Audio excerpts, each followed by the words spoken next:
Benvenuti in un mio nuovo video. Questa sera facciamo un giro serale alla scoperta di animali selvatici.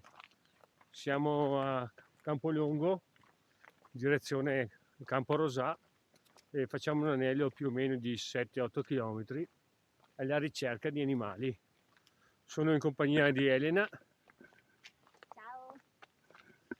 Ciao, a dopo.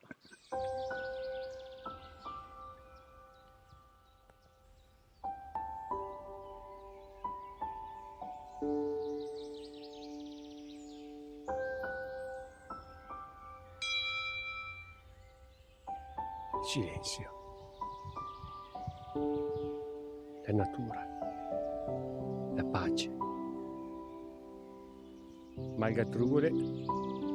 Ora andiamo a vedere la base dell'albero di Natale del Vaticano, che è stato messo a Roma nel 2019, è stato donato dal comune di Rozzo. C'è un camoscio là in fondo, vicino a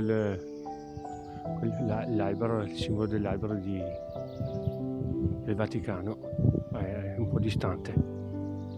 Questo è il ceppo dell'albero di Natale.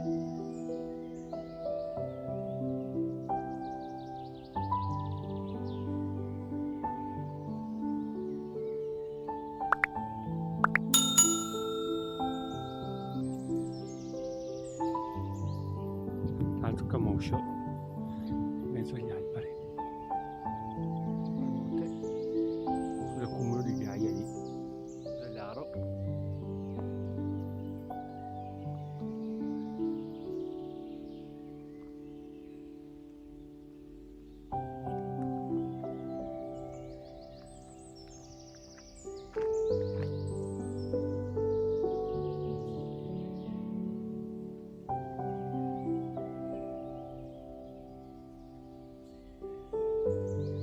Mandriene.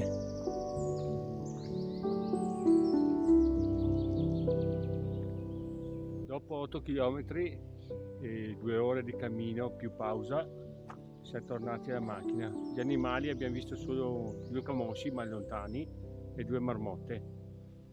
Sarà per la prossima volta, ma lo rifacciamo un po' più avanti, fra 15 giorni, col bel tempo. Un saluto da Michele. Ciao, buona serata. Ciao, alla prossima.